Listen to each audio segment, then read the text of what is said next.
Hi, I'm Rochelle, and you're watching or listening to BoxBox F1 Pod. Today we're going to be debriefing the Brazilian Grand Prix, and what the fuck?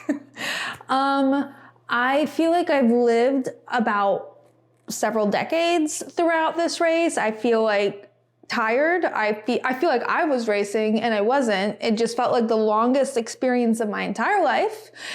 Don't know what happened. Insane weekend. Like, I was just overwhelmed nonstop. The entire weekend, I was just overwhelmed. And the race was just like so much overstimulation. I literally could not function. I struggled. And therefore, I feel like this episode will reflect that struggle, because how the fuck do I talk about this? Don't find me. I'm gonna do my best. I've tried my very, very best to organize this, but I will admit it's not great. So you're just gonna go along on this journey with me. But while I talk about it, I'm going to be gonna attempt to pronounce this, pão de queijo. I think you say the J in Portuguese, pão de queijo.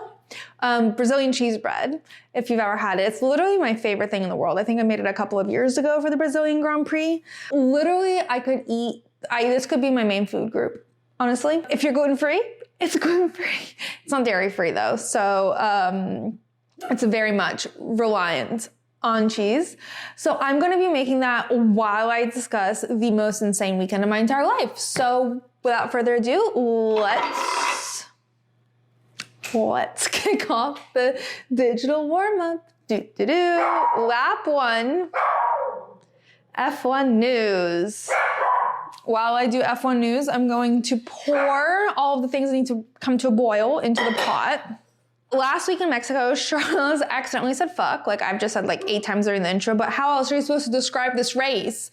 I'm shocked none of them said it in their interviews. Charles accidentally said fuck during the press conference, and it was to describe like when he slightly went off track, and Lando ended up overtaking him, and he was like, and I was just like, fuck. And then he starts giggling because everyone around him is giggling. And then he realizes why they're giggling. It's because he's about to get in trouble. And he's like, oh no, I don't want to join Max, which made me laugh. Lucky for him, the FIA doesn't feel like giving out the same punishment to every single person. They're very much like, everyone deserves their own custom punishment. So while Max got fined with some community service, Charles did not have to suffer the same fate. He, in fact, got just a $10,000 fine. But it's okay because he only has to pay $5,000 up front, and the rest will get issued in a year's time, assuming he breaks the rule again. Not entirely sure which one is worse, if I'm gonna be honest with you. I'm putting the milk, oil, and water and salt to boil, and then I'm gonna pour it into the tapioca flour. But it was really funny when he said it, because the whole room started giggling when he said fuck and then realized what was going on. And then there's a picture of him after the press conference where he's getting reprimanded by like a man in a dress shirt and a vest, which is clearly FIA uniform. He's getting like a very stern talking to, and he looks like low-key ashamed. He's like scratching his head and he's like, oh, sorry. I just think it's like, first of all, we waited quite a few days for the result of his punishment, and he got fined $10,000. Like I said, and then the 5K is on hold, assuming he doesn't, and he won't get fined the other 5,000, assuming he doesn't say a swear word again in a press conference. But I'm like a little confused, like, why? Like, I assume they set the precedent with Max in terms of the punishment for swearing in a press conference. Like, they said the same word. I guess Max said the car was fucked, and Charles said, and I was like, fuck. So I guess it's different usages of the same word. And I don't know if that's where the difference in punishment comes from, but for some peculiar reason, the same word in the same location, in the same like scenario results in 2 entirely different punishments. And I just like, I don't know why. And I also don't know which one is worse. Like, Is it worse to get fined $5,000 freaking dollars, or is it worse to get community service? Because on the one hand, Max is never doing the community service.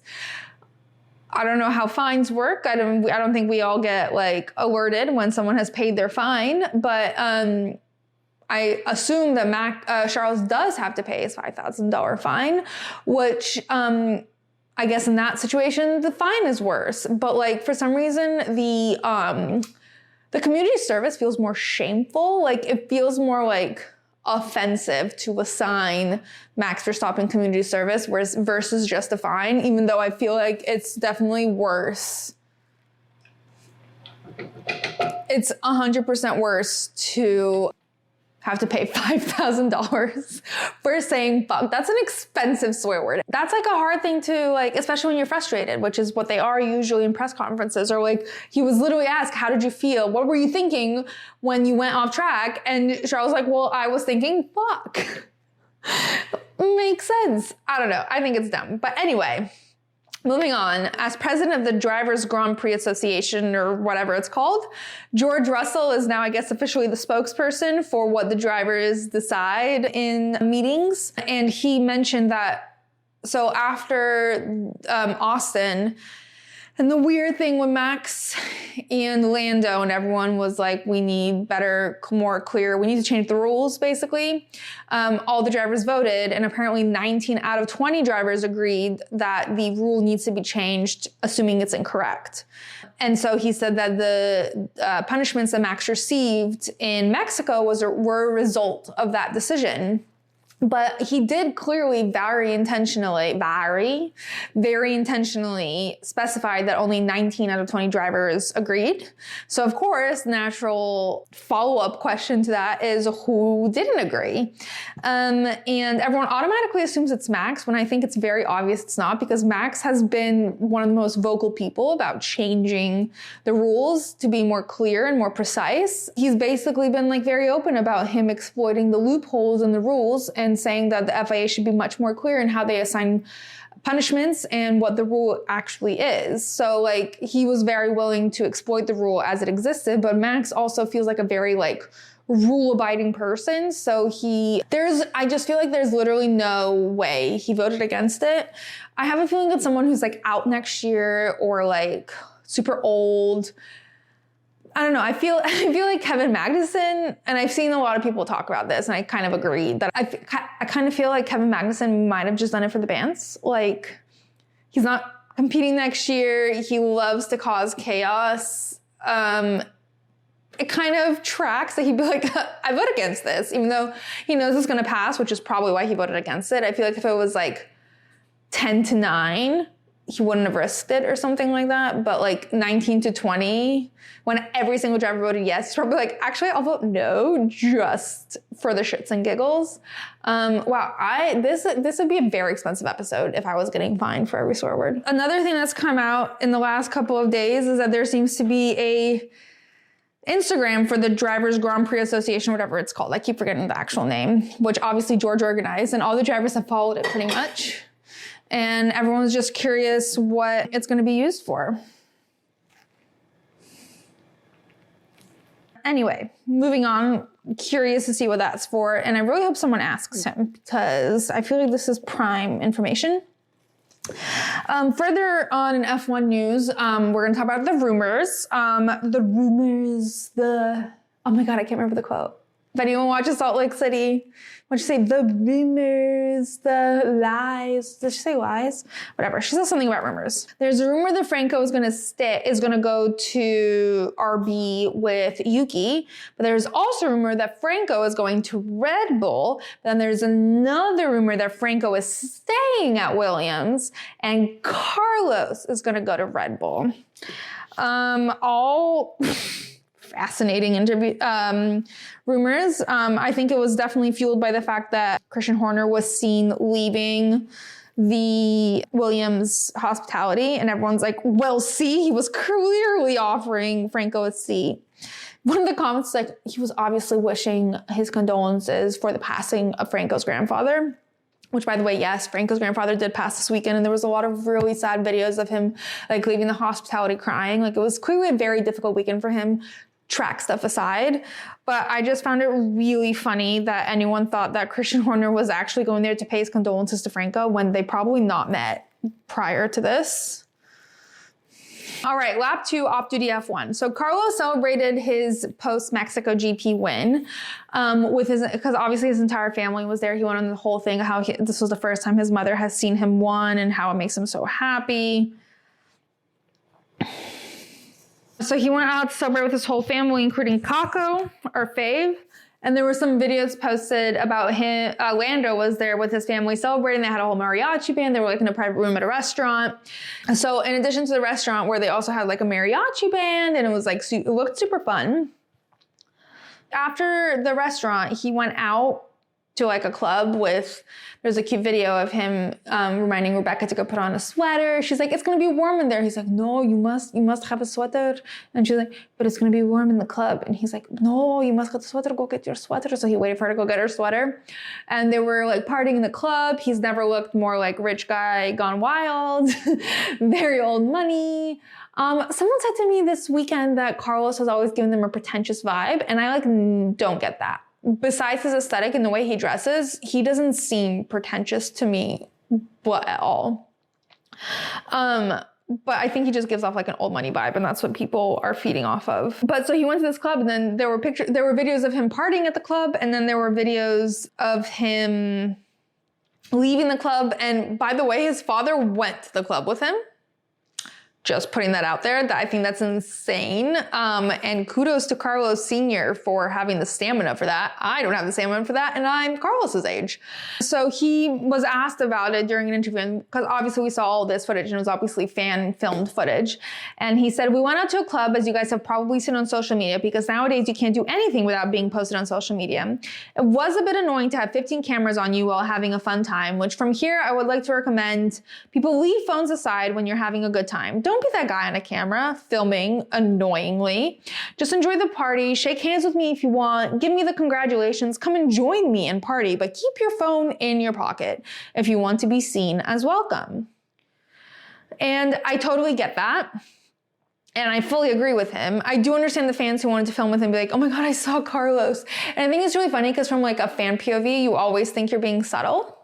But like, I guess as a celebrity, they always know. They have like a sixth sense about people filming them. Anyway, there was another interview that happened with Pierre on a podcast, and I saw the story that he told on the interview before I saw the actual interview. And basically the story he told was about how one time this girl wrote him a letter propositioning him and Charles to get in a relationship with her. So to both of them and then her. And like the way she wanted him to indicate that he was interested was by winking during his Sky interview to show his interest. And he was like, I made sure to keep my eyes wide open that whole time. And the whole story was really funny until I watched where it came from. And he told the interview on a podcast that was hosted by like literally two little boys. They were like 11 or 12.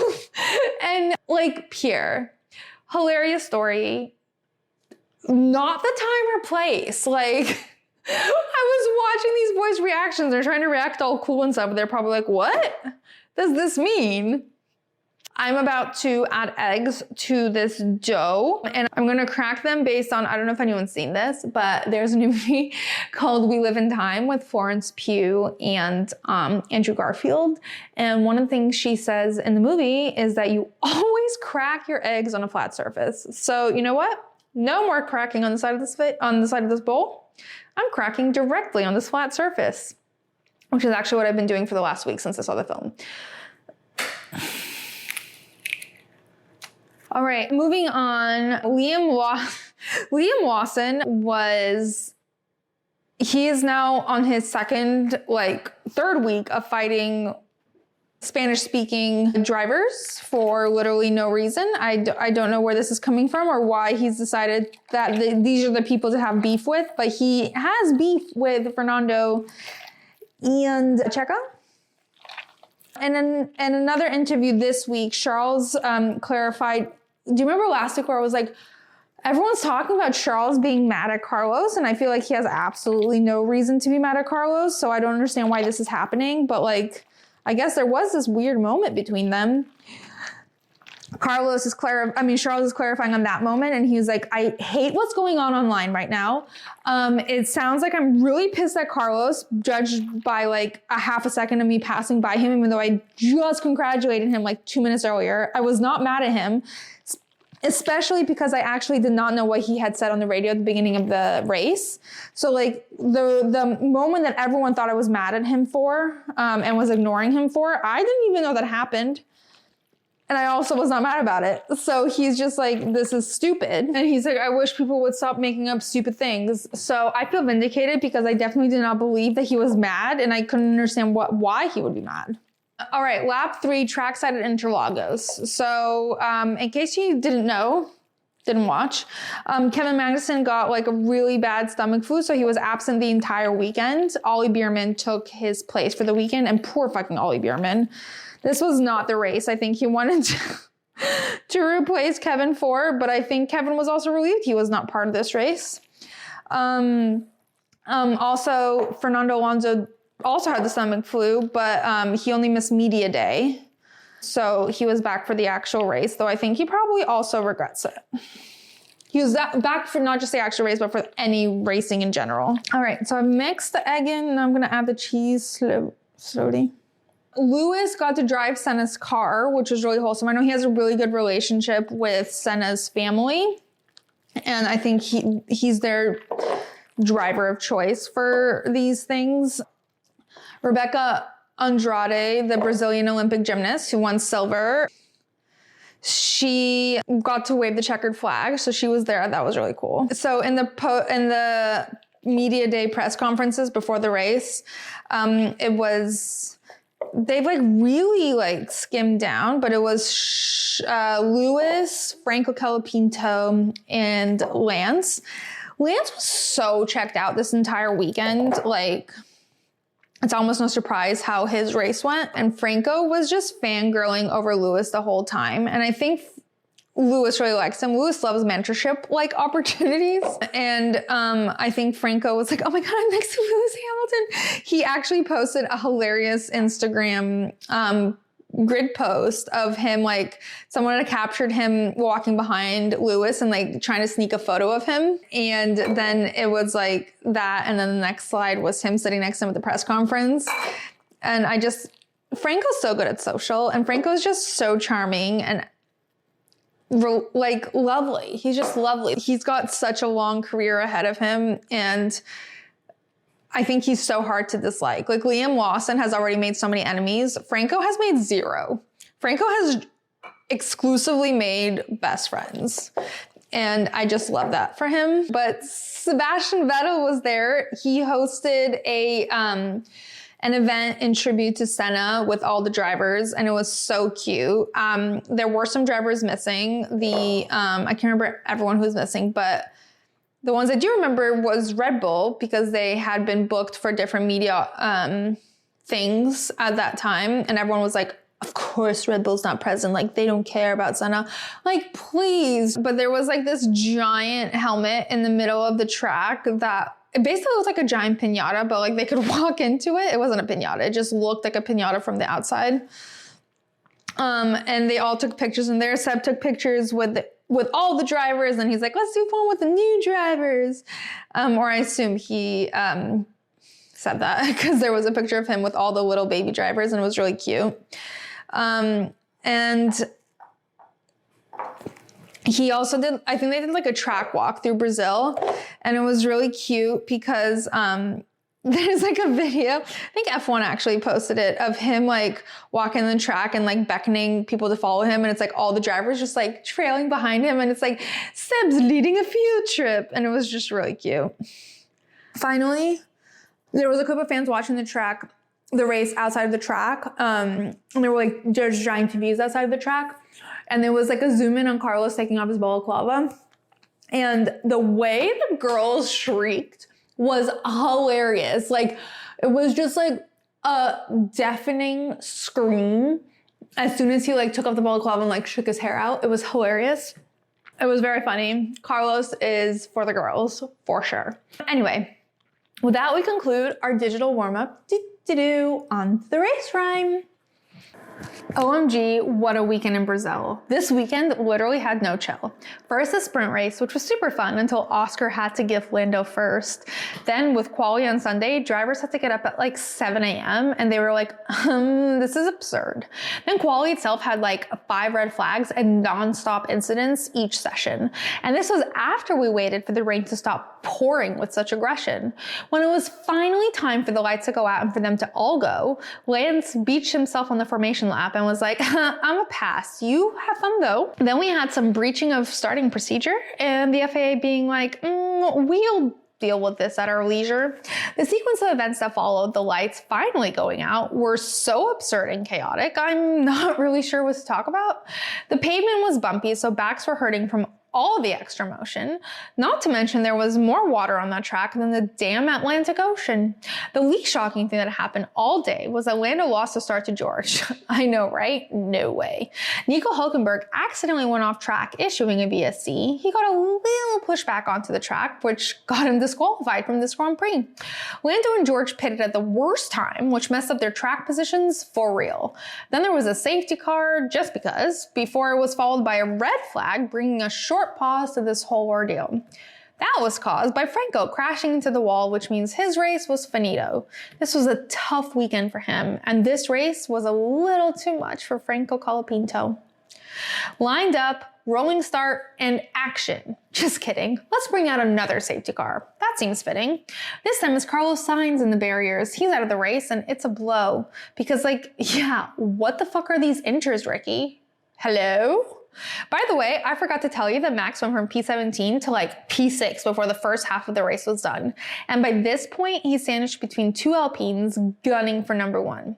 When we finally restart, there's nothing Ocon can do because here comes Max doing what only he can do. And after a few more spins and slips and slides all around the track, but nothing too stunning, Max finally brings it home, followed by none other than 2 Alpines, which literally no one saw coming. Max has finally broken his dry spell, and we all get to hear the Dutch national anthem once more. And Pierre and Gasly mended a relationship we all thought there was no hope to restore. Next up, we're headed to Vegas. Let's pray for a boring, dry race. Please, nothing outrageous. Okay, on to analysis. So we're gonna start with sprint, and I'm gonna be honest, I can do like a whole episode on sprint. So it's gonna be short because there's just too much to talk about, and it's easier to not talk about it. If you know what I mean. So during the race, Oscar got pole. During quali, Oscar got pole position, and he actually was leading most of the race. But then towards the end, he got team orders to let Lando through. And so the top 3 ended up being Lando, Oscar, and Charles because, they would have been the top 3 anyway, but Oscar had to let Lando through because of, the championship. And he did, no problem. I think there should have been a problem, but there was no problem on his end. He just let him through. And then during the post-sprint press conference, one of the journalists was asking a question, and she started by saying, "First of all, Oscar, I want to say congratulations on your win." And it was so funny.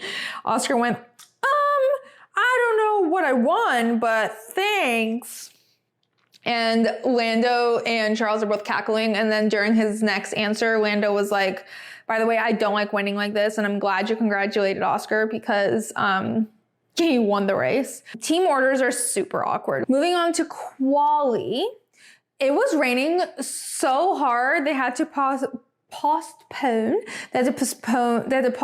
Oh my God, every time I say it sounds like incorrect. They had to postpone quali to Sunday morning. And it was at 7:30 a.m. local time because obviously the race was later that day and they had to move everything around. The funniest thing to me was how upset the drivers were for having to get up that early. And at first I was like, a 7:30 a.m. call time is not that bad. But then I remembered they actually had to be at the track probably closer to 5 a.m. Because it's not they get in the car and go. There's some other team stuff they have to do. I still thought they were being a bit dramatic about it, but it was I get it a bit more. At first I was like, 7:30 is like really late. But yeah, I feel they had to be on track by 5 a.m. I think at one point Pierre was like, my eyes were still closed. Like that's a bit dramatic, but like I get it. Quali was insane. There were 5 red flags, and therefore 5 like major crashes. Franco, Alex, Carlos, Fernando, and Lance. Okay, so now I'm gonna put them in the oven and they're gonna be in there for...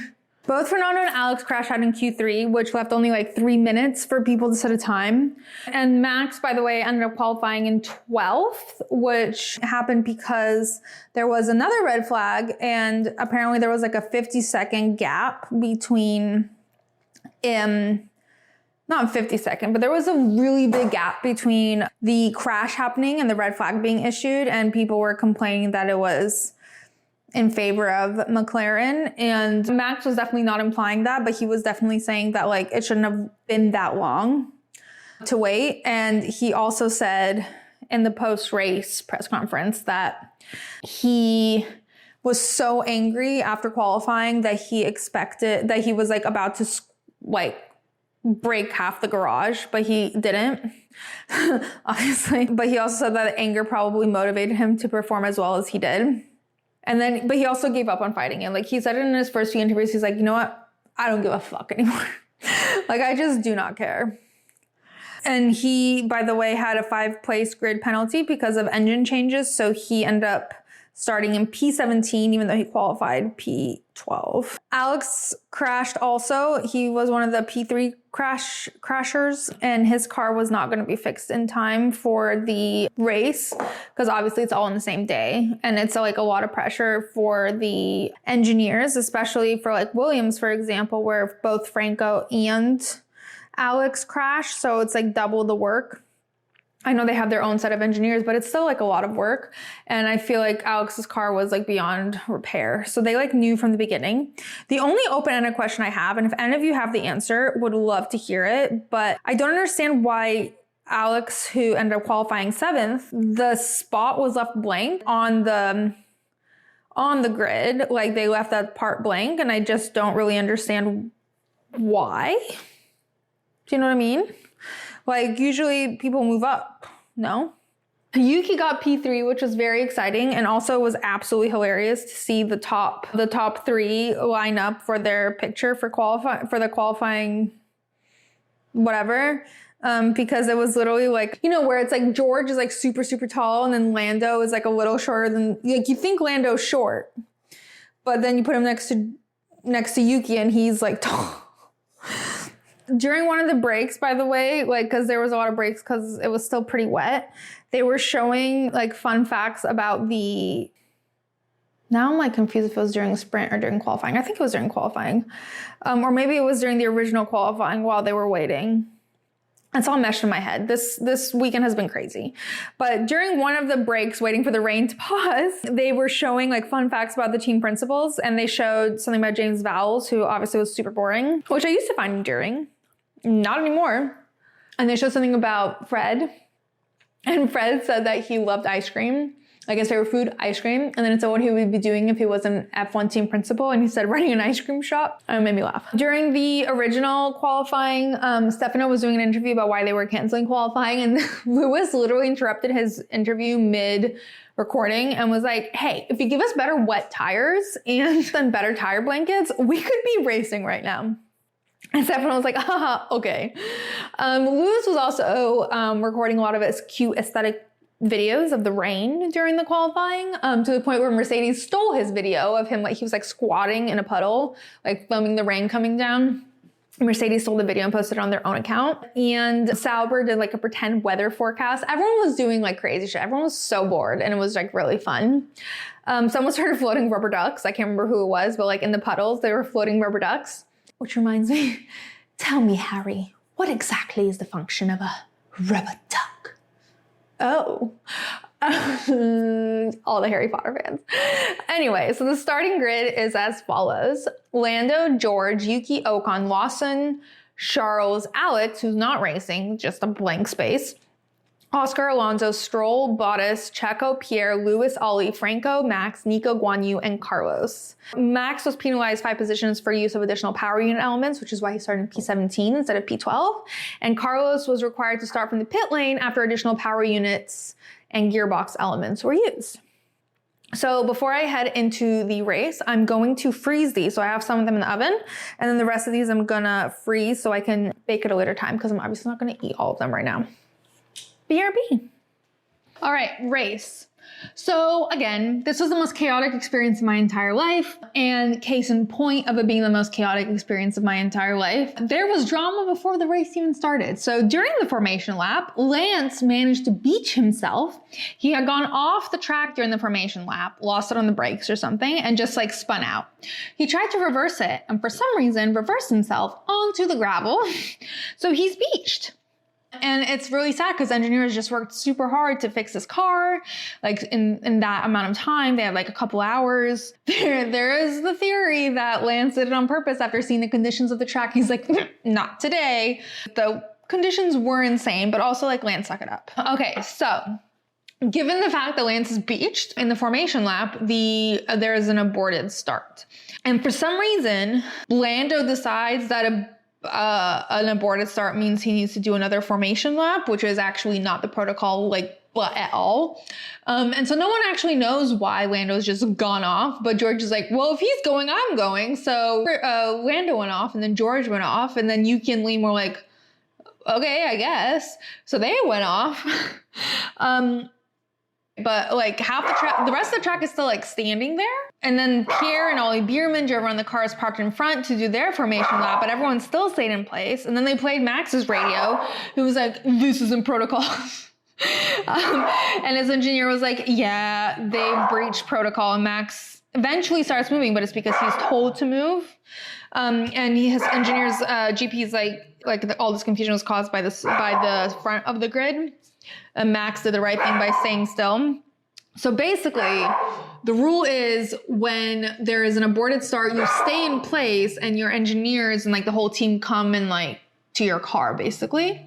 But for some reason, I don't know if we ever discovered why, but Lando decided he should move forward. I don't know if he was told to do that. I don't know if it was just a whim, but he moved forward, which sort of triggered everyone else to move forward, or like some people. And eventually the FIA was like, well, if they're moving forward, I guess everyone needs to do a formation lap. So they did that. Then they stopped. The engineers came out, blah, blah, blah, blah. And then when they did another formation lap before starting again, because of that, we ended up only having like 69 official laps in the race because we had like double the formation laps.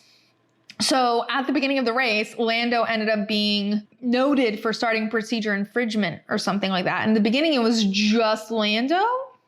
And then the FIA added on George, Liam, and Yuki. And as everyone was trying to figure out if Lando broke the rules or not, by the way, during this time, and one of the commentators was like, you look at the rules, I'll look at the clouds, because there were a lot of clouds. And Lando broke the rules, and it was just all very dramatic, and it was very like foreshadowing of what was to come, because there were a lot of rules broken, and there were a lot of clouds. And then the commentator goes, it is unprecedented for the man on pole to just drive off during an aborted start. They're guessing it's a 5-second penalty, but in the end, so this was way after the race, like an hour after, the conclusion was that George and Lando both got fined $5,000 and each got a reprimand, and you're allowed 5 reprimands a season, with the final one resulting in a 5-place grid penalty. Yuki and Liam, however, determined to have been influenced by the 2 drivers ahead and escaped any repercussions. Feels like a weird like drug thing, like, you know, like these were influenced to try drugs, so they don't deserve any punishment, but the people who influenced them to try drugs, they deserve to be punished. Anyway, another thing that happened during the aborted start, I know we're just on the aborted start, it's been like 10 minutes. Mercedes has been noted for lowering the tire pressure during the aborted start when like all the mechanics came out, and it was to both cars. And in conclusion, both Mercedes received 2 separate $5,000 fines. And normally this results in disqualification, but somehow Mercedes ended up arguing that due to the layout of this track, it's impossible to change the pressure before the wheels are fitted, which is what's required. And unlike other venues, obviously the layout impacts, which seems like a reasonable argument if anyone else had done that.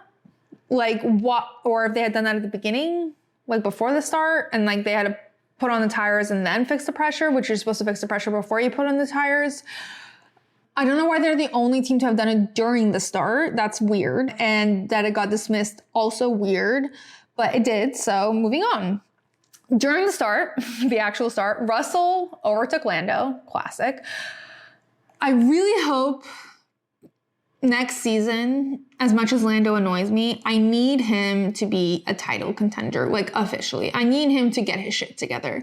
He needs to have the mindset of a champion. He needs to get his starts in order because like, sir, you're like the only person who doesn't know how to start. Like it's getting embarrassing at this point, but like that's like a serious concern that out of all the P1 positions he's held, he's only had one converted to maintaining the lead after the first lap. In fact, I'm pretty sure he rarely makes it out of like the first 2 corners. And that's like, that's important. That's important stuff. And while they're in the front, like George overtaking Lando, behind them, Yuki is defending 3rd position against Ocon and Liam, which he successfully does. Charles, though, during this battle is able to squeeze forward to 5th. Somewhere in the back, Alonso and Oscar are battling. Then Checo spins out and drops down to P18. And the commentators are really trying to find the reason why this has happened. And then they like conclude with like, he just did that on his own. And then Lewis and Max are making up like a million spots before the second lap has even happened. I think Max overtook like 8 cars before the end of the first lap. And then he overtook Lewis before the first corner of the second lap. That's insane. That's literally insane behavior. We'll talk more about how Max literally dominated.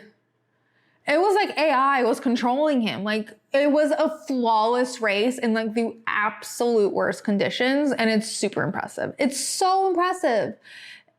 And I just don't have enough, I don't have the words to describe the way Max performed during this time. Anyway, in between the start and the next big incident, by the way, I'm going through this whole thing in chronological order because there's actually no other way to talk about it. In fact, I'm not convinced this is the best way to talk about it, but there was so much that happened. I like can't jump around. I'm just gonna go for it. So in between the start and the next big incident, there was a collision between Ollie and Franco, but both came out unscathed. Later down in the race, Ollie ended up getting a 10-second penalty. Okay. Ta-da! Pau de queijo. Brazilian cheese bread. I'm gonna let it cool down before I try one. Whoa. All right. So when Ollie was informed that he got a 10-second penalty for causing a collision with Franco, he literally went, why? He's lost no time. And I've seen it both ways. Like obviously rules are rules. It's not really about what ends up happening because of your rule break. It's about the fact that you broke the rule. But at the same time, literally nothing happened to Franco because of this collision. So who knows? I'm gonna mention a few of the like people going off track and everything, but like there's literally no way I could get them all because so many things happened. So many like swerves and off track things and like partial yellow flags. Like they flashed and they're gone. Like anyway, Lewis went off track causing yellows, but he did come back on track. And just in general, Lewis has had like a terrible race. He's had a terrible weekend in general. Nothing's really going his way. The car is really messed up. I'm not really sure how they were able to get the setup that bad between him and George. Although I guess you could say the same for Max and Checo, but like I'm not really sure that's comparable. There was an amazing moment where Lewis had a battle with Franco. And he defended for a bit, but then Franco ended up overtaking him and the crowds literally went insane. I went insane because what a move by Will Franco, who's obsessed with Lewis, and like to overtake your hero, what a moment. I'm gonna take a moment to talk about some of Max's overtakes because literally crazy. Liam let Max sail through past him and just like did not give him the same energy he gives Checo, which is hilarious to me because I don't think he was given team orders to let Max through. I just think he's not as aggravated by Max, and Checo is really like pushing his buttons. I don't know why he has this beef with Checo, but And then Max came up to Oscar and he overtook him starting so far back. It seemed like Oscar didn't even know he was there. Like he was just not there 1 second. The next second he was in front of him. It was like actually crazy. It was like magic.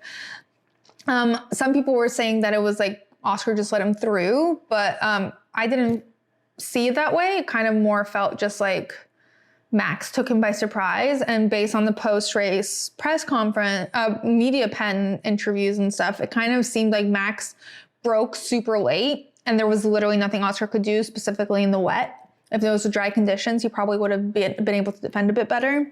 But considering it was so wet, it just showed Max's superiority in the wet compared to everyone else, especially rookie. Like this is Oscar's like second time. He's never probably raced an F1 car in these specific conditions before. Okay, I'm gonna try one. Oh, hot. Oh my God, it's so good. Max also tried to overtake Charles and he's so close. And this was probably one of the most even battles that Max experienced today or on Sunday. And like all those like interviews that Max gave when he was asked about, that Charles gave when he was asked about Max and Lando, he was like, I've raced Max. I know how Max races. I know how to defend against him. And today we literally saw that in action. Charles literally know how Max thinks and he's able to defend against him. Obviously Max ended up overtaking him because there was no defeating Max today, but it was great to watch. And also, wow, this is so good. In the cool down room, when they're watching Max's overtake on Charles, he's like, this was the hardest part because, actually Charles is quite decent. And I know it was a compliment, but the way it came out made it sound like, first of all, he was insulting everyone else in the grid. And also being like, wow, Charles is quite decent when we all know he knows how good Charles is.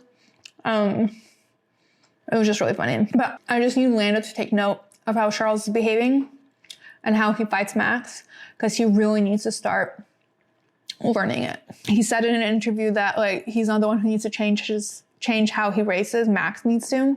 And like, let's be honest, he needs to change how he races. You're going up against an almost 4-time world champion, you're doing something wrong. And then Carlos went off track. It was starting to rain super hard. Carlos went off track while he was in like P6 and came out P15 because it's like such heavy rain. And then Charles was the first one to pit for intermediates. Again, he replaces his intermediates with intermediates. And he comes out P13, which is not great. And these conditions are really complicated because like, they're not necessarily calling for full wets, but they're worse than inters. And I think even the drivers were saying that even if we had switched to full wets, that wouldn't have guaranteed us, that wouldn't have protected us from the conditions that we were in.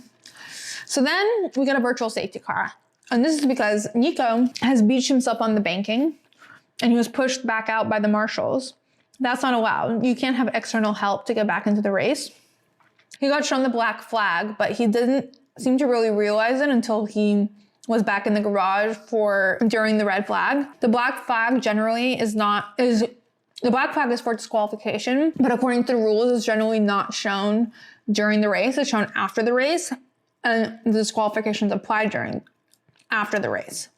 So Will Buxton, after doing the post-race show, it's like it's a little weird that got shown and enforced in the middle of the race. But basically, the virtual safety car triggered a bunch of stops. Checo's the only one to put on wets during this, which didn't end up being a terrible decision, but didn't end up being a good one either. Lando and George ended up waiting until the very end and came into pit just as the virtual safety car was ending, which made them come out instead of first and second, it made them come out fourth and fifth. So during this time, Lando had been begging to come in for the last few laps. And the response he got is, for what reason? And he goes, I need the box. He gets told by his engineer that like, well, Charles boxed and he's in traffic, as if that's proof why he shouldn't box, which it was. He shouldn't box at that time. George, on the other hand, was angry that he got brought in when he was brought in. As the commentators put it, he was on the verge of discovery. I don't know what he was about to discover, but he was on the verge of it. Basically, both George and Lando fucked up because they decided to pit right before the VSC ended, which means not only did they lose track position, right afterwards there was a red flag, which means everyone basically got a free pit stop again. So it just like was really shitty. Between the next safety car and the red flag and the virtual safety car, Oscar ends up getting a 10-second penalty for causing a collision with Liam Lawson. So then we get a safety car. And when they issued a safety car, I was so fucking confused watching this because I thought the safety car was like a progression from the virtual safety car. I thought it was related to Nico and was like, wait, he rejoined, didn't he? Oh, wait, he DNF'd. No, he rejoined. Wait, why is there a safety car anyway? Like, I don't understand. And then like during this time, that we kept getting like noted by the stewards notices coming in on the screen, and I was getting super confused because everything was being noted for causing collisions, and I just like didn't see that many collisions for the amount of notices that were coming in. And basically the safety car was for poor weather conditions, and it was like getting so bad that they needed to like follow a safety car they didn't want to do a red flag, but they needed the cars to like slow down until the rain cooled down, so they issued a safety car. Regardless of what they wanted or not, Franco Calapinto ended up causing a red flag because he ended up in the wall, and I felt so bad for him. But I also feel bad for me because it was like deeply overwhelming. I didn't understand what was going on. There was a virtual safety car, then there was a safety car, then there was a red flag. None of them were connected. They were just all separate incidents, but it all happened within like less than 10 laps. And by the time we got a red flag, less than half of the race had gone by. And I'm just like so confused while I'm watching this. But basically, I was overwhelmed. I can only imagine how the drivers are feeling, but I personally was overwhelmed watching, and I couldn't handle it. It was too much at once. But anyway, the red flag happened because little poor baby Franco crashed. He just seemed to like lose the car in the like terrible conditions. It's not been a good weekend for him or Williams. Not only did he crash in quali, he crashed during the race, and then he ended up losing a place in the Constructors' Championship because Alpine did so well. And then trying to catch up to the field on cold tires is what ended up like actually causing him to do a big oversteer and then caused him to do like an overcorrection, and then he ended up straight in the wall. It was really sad. But it was a productive red flag because Ted was on and he was saying how Nico looked really comfortable and chill during the red flag. He's like, I don't want to be the one to tell him that he's disqualified. So Nico found out he was disqualified during the red flag, which means he had rejoined the race, which at that point I was very confused about. He had rejoined the race, but because he was helped onto the track by the marshals, that was an immediate disqualification. And then we also had Oscar apologized to Liam for causing the collision with him. That earned him a 10-second penalty. We had like a moment to collect ourselves regarding the drivers and everything that had transpired with less than half the race completed. Like, it was overwhelming to watch. Like, I've had like a day to process this, and I just haven't processed this. But like, all the drivers were complaining aggressively. George said, fuck, I don't know why I'm floating on these straights. Literally every corner, the tires are not on the ground. I'm literally a boat. Then Oscar said, I can't race like this on these tires. Either we need to put the wets on or they need to stop the race, or both. Which, by the way, is the first time I've ever heard Oscar complain about anything. Like, he rarely responds on the radio, let alone like initiates a message, and it's rarely a complaint. So that was crazy. But I do want to note my favorite part about a red flag during a wet race, or just like a wet race in general, is when they wipe the driver's feet before getting in the car. It just seems so unnecessary and posh. Like, I get it. Like, they can't have the pedal, the foot being wet going on the pedal, but it just looks hilarious. It looks so funny because the driver seems so like over the top and snobby. Anyway, we go back into the race with a rolling start. Before that happens, like following a safety car, and then it's a rolling start. Before that happens, Lando gets told there might be a class 1 or class 2 rain for the first 10 minutes, and then nothing. And the commentator goes, in McLaren speak, that's a light drizzle. Which made me laugh. Once we officially restart, there's suddenly a Sauber in the grass, and there's a Haas in the grass, and then there's a yellow flag, but everyone's able to get back on track, so everything keeps going. Lando ends up going wide off track and joins just ahead of George, but then George overtakes Lando, and it's back to 4th and 5th. Then Charles goes wide, and then he goes back on. Ollie keeps going off track. Like, this all sounds like like a random collection of events, but I don't even know how to tell you this in any other capacity. Ollie spun out. Basically, Ollie made a lot of mistakes during this race, which is understandable. This is his first wet race in an F1 car. It's like a lot. It was a lot to watch. Again, I don't know what it was like to drive, but I can't imagine it was a pleasant experience. But Ollie just kept making mistakes. He just kept going off track. Nearly every yellow flag was just Ollie. Impressive that he finished the race because he caused many yellow flags. He spun out into the wall. He's trying to back out back into the track. I don't even know how he's still on track, but he needs another new front wing. He's already had one replaced. My notes literally say, I am overwhelmed.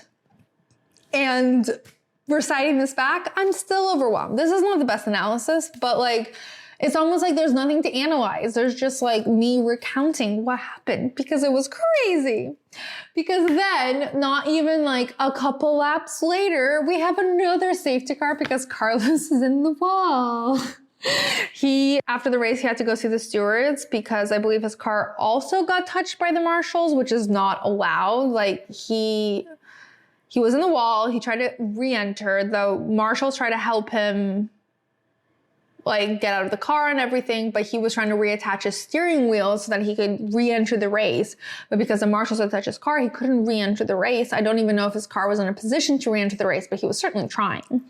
And I kind of feel like the problem is the marshals. Like all of this stuff is happening because the marshals keep touching the car. Maybe the marshals should wait to touch the car. I don't know. Or if the drivers are just being over ambitious. I'm not really sure what's happening, but like it keeps coming down to the marshals touching the car. So I don't know. But right before all this happened, like right as we restarted, Carlos gave a bizarre radio message at the restart, which was also like very funny. He basically went, Ricky, these are not new inters. Oh, which inters are these? Hello? I literally couldn't stop laughing. It was such a funny radio message. The hello at the end literally killed me. I think there must have been an issue in the transmission for the radio because I don't think he got a response, but he was like, what the fuck are these inters? Like there is a problem. And then immediately he crashed. I don't know if it was because of the inters or if there was another issue, but I'm not letting it slide. Ricky, why did he have random inters on his car? No one knows. Also love that he could feel it. He's like Princess and the Pea. He's like, oh, these inters are used. These inters have been touched by another person and I cannot lay on them. This must end. Literally, Carlos is Princess and the Pea when it comes to his inters. And you know what? He was right because he crashed and DNF'd. All right, so the rest of the race. At the restart, after the safety car caused by Carlos's crash, Max literally bursts forward and overtakes Ocon. He had no shot. Ocon had absolutely no shot at staying ahead. Max was just so good. They were asked about it in the post-race press conference, and Max was like, I just had an opportunity, and I was like really lucky that Ocon behaved appropriately during this attempt at an overtake, and Ocon was like, it was a cool move. Like, what was I gonna do? It was wet. I'm not gonna like defend it that aggressively. Like, it was a cool move. And then there was like a bunch of sliding and like going wide. Like Lando goes wide, drops down to 7th. And then Oscar had to swap with him so that Lando ended up in 6th. Basically, none of the positions Lando ended up with this weekend were earned. At one point, Lando gets a super weird radio reminding him of Oscar's penalty. It was basically like, just so you know, Oscar has a 10-second penalty, so try to get as close to George as possible. And Lando's like, what do you think I'm doing? I'm going as fast as I can. Which honestly, I give a lot of shit to Lando for his radio messages and for being sassy and unnecessarily, not like funny sassy, but just like being rude almost. I get it. Like, if I was told to just go faster, like, what was he doing? Going slow? Like, obviously he's trying to catch George as fast as he can. Oscar ended up sliding, but still fought off Yuki, who was really trying to regain his way back to the position he lost. He wasn't even close, but he had a good race. Charles ends up going wide and then ends up getting noted for re-entering the track unsafely, but like, what could he do? And then he didn't actually get any penalty for it. Checo had contact with Liam. There was no action for it, but lol that Checo once again had contact with Liam. Checo fucking hates Liam. I don't know how Liam has gained such a negative reputation with the older drivers this fast, but you know, here we are. Max ended up finishing with like 20 seconds ahead of everyone else. Ocon's radio was ecstatic. I'm pretty sure at one point he went, I won the race, which it kind of felt like he did, honestly. He was like ecstatic. Truly, I don't know any other words to describe it. They didn't play Pierre's, but I'm sure Pierre was equally as happy. Get into them in a moment. And it was so good to hear Max's radio, which was like, you know what that was? Pause. That was Simply Lovely. What an icon. And it wasn't simply lovely. It was very complicatedly lovely. Like, that was not an easy drive. That was not an easy win. He fought every step of the way. And my God, like it's like the FIA lit a fire under his ass. Like, I don't know what happened. I don't know how he because he's generally driving above the car's ability, but like the way he drove this race, I'm not sure even half of the grid would be able to accomplish that in the best of circumstances. If nothing else got in the way, I don't even think they'd be able to accomplish it. And he didn't let the rain get in his way. He didn't let, how much did he make? P17 17 drivers get in his way. He didn't let safety cars and red flags and yellow flags and virtual safety cars get in his way. He overtook every single thing flawlessly. He didn't lock up a single fucking time. A single time he didn't lock up. That's insane. That's like not natural. He's like not human. The way he drove today was actually exceptional, and he deserves every kudos. And basically, like, anyone who's against Max Verstappen is had a really tough weekend, because there is literally no denying how good of a driver he is. It's not just luck. And I do want to mention this. I think Lando said in an interview, he was asked about his the poor timing of his stop and the virtual safety car, and he was like, you know what? It's luck. Like, the red flag, like all of this, like, it's just luck. Like, sometimes it works and sometimes it doesn't. And everyone sort of like took that quote, unless I'm quoting the wrong thing, but from what I understood, it was that quote, and people are applying it to the situation with Max Verstappen, and that's just like, that can't be done, because, I mean, it can be done, but I don't actually think that's what Lando was referring to. He wasn't saying that Max won by luck. Not a single driver on the grid believes that Max won by luck. Max won by pure skill and talent. Luck helped. It was lucky that the team had good strategy. It was lucky that whatever, he was in a good mindset. He won that race with his pure talent and his skill and his brain. He just did. So let's do a quick overview of all the incidents. So the weather and like all the little random incidents, the weather was insane.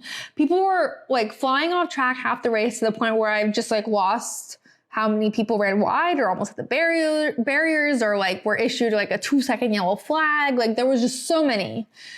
It was just so wet. It was so wet, and the visibility was so bad. Like, they just kept saying that it was basically a lake. This is also the most I've ever heard the drivers complain. Like, I heard Oscar complain for the first time ever. During the red flag, there was like a clip of Max yelling at his father and Helmut about how could anyone expect them to possibly drive in these conditions, like how unsafe it is. Poor Franco and Ollie experienced their first like absolute monstrosity of a wet race for the first time. And there was another issue that was actually not weather related, but we heard quite a bit about the bumpiness of the track, and the roads had just been resurfaced from last year, which should have made the track smoother and easier to drive on, but instead it kind of made it worse. I don't know what they did, but the bumpiness probably would have been significantly worse had they been racing in like dry conditions, like at full speed. Towards the end of the race, Fernando got on the radio and said, I will finish the race today for the mechanics, but they did an exceptional job today, but my back really hurts. The bouncing is not normal. And like, his voice broke halfway through that radio call. Like, he definitely was in a lot of pain. And then there was the video of him getting out of his car, and like, he needed help of 2 mechanics. Like, he could barely get out. And he's old. but like that doesn't really matter because like he might feel the back pain a bit worse. I think him and Lewis were the main complainers about the back pain because they're the oldest, but like all the drivers were saying it was way too bumpy and they need to fix it. But I did like that Max said during the post-race press conference that he didn't want anything he's saying to be taken against the people who smooth out the track because he knows they work really hard and try their best and it's really not on them. It just didn't necessarily work with their cars, which I think was really sweet of him to point out. People give him so much shit, but he's actually a very nice person. All right, so just to recap all the penalties that happened, because there were a lot. The pre-race incidents, which were concluded post-race, was that Mercedes lowered the tire pressure during the aborted start, which earned them 2 separate $5,000 penalties, fines. The breaching of the aborted start procedure resulted in a $5,000 fine for both Lando and George. Liam and Yuki were spared because they were considered to just have been influenced. Ollie Bierman got a 10-second penalty for causing a collision with Franco. Oscar got a 10-second penalty for causing a collision with Liam Lawson. Charles was noted for an unsafe return to track, but was not penalized for it. Carlos was noted for an attempted return to track after the marshals had already begun to help him, but he just got a reprimand and not a penalty. Nico got a disqualification for getting help to get back on track and continuing the race. One thing I noticed is that a lot of the penalties that happened during this race were 10-second penalties. Actually, I think all of them were. And I know last week we were all talking about how it's super weird that the things that Max did earned a 5-second penalty, but he was getting a 10-second penalty, like earned a 5-second penalty in the past, but he was getting a 10-second penalty. And I almost feel like the Max punishments were the beginning of the new era of how they punish this stuff, because everyone got 10-second penalties this time and it used to be just 5-second penalties. So it was a bit crazy to get some, but maybe it was because it was dangerous conditions. You know, I don't know, but there were a lot of 10-second penalties. Recap of the DNFs. Alex did not start. Lance did not start, but I'm listing it in the order that it happened, but Lance is actually below Alex in qualification since he got through like half of a formation lap. Nico DNF'd and was disqualified. Colapinto DNF'd. Carlos DNF'd. Oh my God. Okay, so after the race, the Alpines tugged at my heartstrings. I've been kind of crying every time I see a clip for the last like 24 hours. The side-by-side of them driving in the last lap was so cute. I cried then. And then when Pierre and Ocon hugged, so like Ocon ran to hug the engineers and then Pierre ran to hug the engineers and they looked at each other and they both like paused and leaned back and then they like shook hands and like they clapped hands and they hugged each other and it was like equally initiated and was so wholesome and it was so sweet. And all their media pen interviews, they were just like looking at each other like they were in love. And it's just like, I feel like we healed something today. Like I feel like we fixed a forever broken friendship that we never thought would be fixed. And it still makes me tear up to think about like all we needed was them to be on a podium together. And whatever the guy's name who runs Alpino, kudos to you. Kudos. I wish you had done this earlier in the year. And I wish that you had done it before Ocon had to leave. Like as happy as I am that Jack Doohan's getting a chance, like I feel like this was a breaking point for Esteban and Pierre, and I almost feel like their relationship could have been mended. And I actually feel like the P2, P3 was a bit more of an equal ground for them to bond over. Also, there was no one commented about this. I don't know if I'm the only one to notice, and if I assume nothing came from it, but like there was a very aggressive conversation between Alpine engineers and the FIA. I assume it's the FIA because they're wearing a dress shirt and a vest and that's their go-to fit. But like they were like arguing with each other. I don't know if they breached some sort of like park firm, whatever, but I think we would have heard about it. But they like were in like very deep conversation. There were just like great vibes all around. Max, the way he leaped into his engineer's arms, into the team's arms was so wholesome. The cool down room was one of the best cool down rooms we've seen in a long time. I almost feel like Pierre and Esteban have been just like fans all year. And they're like, wow, this is the room that we're in. And they were just engaged and ready and like thrilled to be Max's podcast guests. Like they were ready to go. They were ready to discuss everything on screen. They just kept asking Max questions so he could fill in, like answer. And like they knew their job and they did beautifully. It was one of the least awkward and most happy cool down rooms we've ever seen. The funniest point there were a couple of funny moments, but Max saying when he was trying to overtake Charles, he said, he's actually quite decent. Literally kills me because, first of all, it's like a backwards compliment to Charles. It's definitely insulting like half the grid. I know he didn't mean it that way, but that's how it came off. And then at one point when they were watching Max overtake Esteban, Max goes, you were fast. And Esteban goes, I was scared of you. It was really funny. And then the podium, guys, I cannot lie. I was so happy to hear the Dutch national anthem again. It's been so long. It's been since the Spanish Grand Prix. It's been like over 100, I think it was like 163 days or something. It was a wild amount of days. I really miss the Dutch national anthem, and it's the only one I have memorized. No, I can't do it. But like, when I hear it, I just feel at peace. In the post-race conference, it was actually really cute. Esteban and Pierre were asked about like what this means for their relationship. And they actually said it during the media pet as well. They said that they're not going to discuss their relationship with the general public because it's between themselves. And then in the post-race press conference, what made me tear up, I was actually sobbing low-key.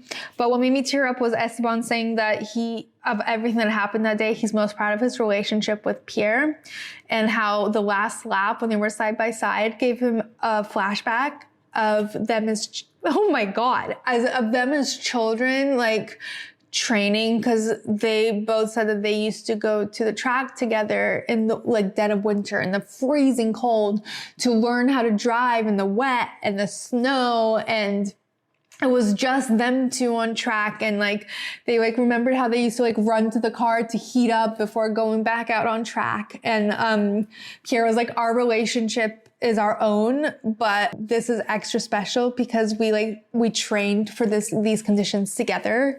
We learned how to battle in these conditions together. And here we are on the podium together. And like later, Max was asked about competing in these conditions. He's like, everyone who was good during karting in these conditions is good now. Like, I remember how brilliant both Esteban and Pierre were in karting during these conditions. And obviously it shows us why we're both here together. And it just really makes me so happy to like, because there's like an extra level of it. Like, it's not just any double podium. It's like, it like gave them both like memories of their childhood, like learning how to race in these conditions together. And here they won together. And it's just really wholesome. I've never seen them so happy and so excited to be in each other's presence. And I really feel like we healed something. We healed something in F1, and maybe it's good they won't be teammates next year because there's no chance to ruin it. And they're like leaving on a high, but it really was a great story to go out with for the weekend. Jesus fucking Christ. Okay. The driver of the day was Max. I have zero arguments here. I don't even have an honorable mention argument because there were other good moves and decent drives. Nothing really compares to Max's literally flawless performance from P17 to P1 after such a major like dry spell in winning. He made literally zero mistakes, and there were countless external factors that could have fucked him up. So many factors could have gotten in his way. Every other driver made a mistake. There wasn't a single driver on the grid who didn't make a mistake, bar Max. He made zero. So he not only is this the drive of the day, I think it might be the drive of the day, the drive of the decade. It might actually be the drive of the history of F1. Like, it was actually flawless and no notes, not a single mistake.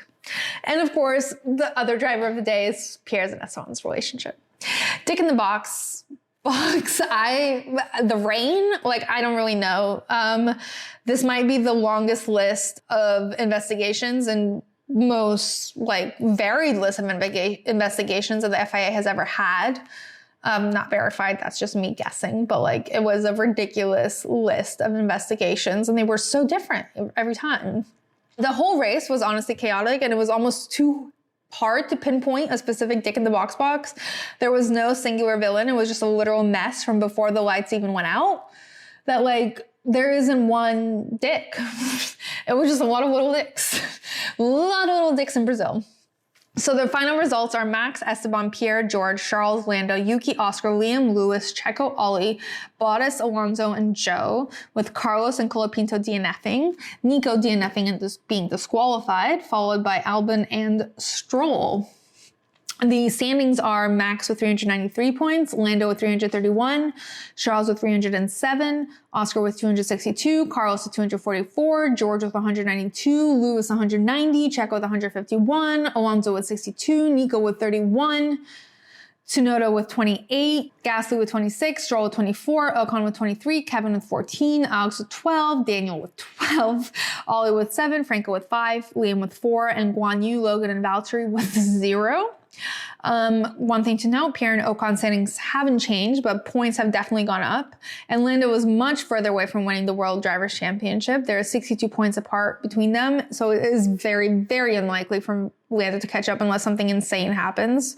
Basically, Max can secure the championship in Vegas, depending on what happens.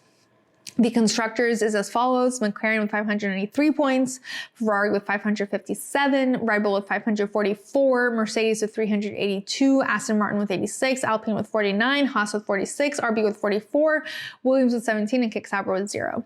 Given how Checo has been performing, there's like very little chance that Red Bull ends up taking the Constructors' Championship. So I really think it's between McLaren and Ferrari. So that's it for the Brazilian Grand Prix. Next up is Las Vegas. And I'm praying for all our sakes it's dry and like boring as fuck, because it's going to take at least 2 weeks to recover from this chaotic mess. Like, make sure you follow at BoxBoxF1Pod on social to keep up in between races. And as usual, make sure you subscribe, review, and share with any potential boxes. All of my inboxes are open on email, in DMs, wherever you want to reach out with any news, content I might have missed, or just questions or thoughts. See you in Vegas. Box.